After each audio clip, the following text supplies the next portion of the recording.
2018 Acura MDX Sport Hybrid.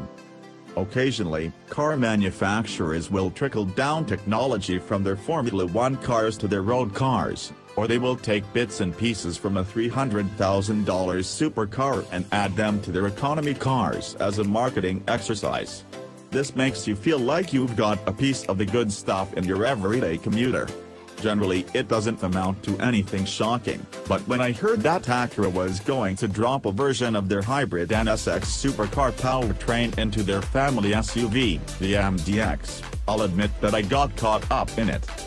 I was aching to give this new hybrid luxury family car a go. I wanted it to have performance that would set it apart from other big SUVs out there and maybe make it a bit more electrifying than your standard people hauler. After a week in it, I found myself very impressed with some parts of it, and quite disappointed with others. Our tester was the 2018 Acura MDX Sport Hybrid with SHAWD. With several add-ons including 20 inches wheels, this vehicle sits above $75,000. That is a hefty sum, but you are getting some very serious value for money. I want to start with the ride and suspension, because this was by far and away the #1 highlight for me. The MDX, reviewed here, sits on independent multi-link rear suspension, and has Acura's active damper system, which is only available on the MDX Sport Hybrid. This system reacts almost instantaneously in all of the 4 dampers, and will change fluid pressure to soften or stiffen the damper depending on the road surface or the driver inputs. The result is bordering on witchcraft. There is essentially no body lean in fast corners, and the MDX turns into the bends quicker than many lightweight hatchbacks like Honda's own Civic, reviewed here.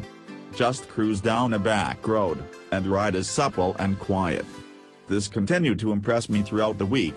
Sadly though, the steering left some to be desired, as it was electrically assisted, and communicated very little from the road surface.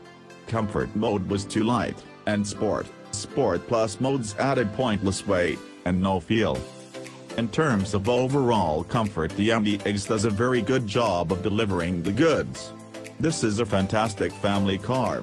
3 rows of seats, with the one-touch button to fold down the middle row for access to the back, will keep even an active family content. There is a fold-down flat screen in the back with wireless headphones to keep the kids occupied. It will even split screen so that the kids don't have to agree on what to watch.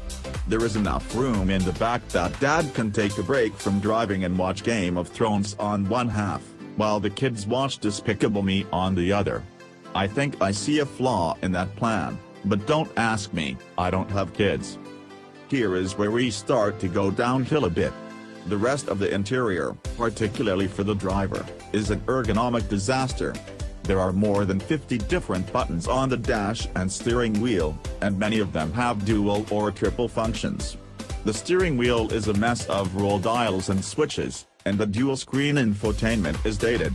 I'm not sure I've ever come across a car where when I decided to change the radio station, I looked down, and genuinely didn't know what to do. This setup, which is the same in some of Acura's other cars, needs a refresh. Thankfully, the screens are put to good use when you are backing up in the Sacker-Field parking lot, as the surround view camera keeps you from running over the cooler with the little orange slices in it.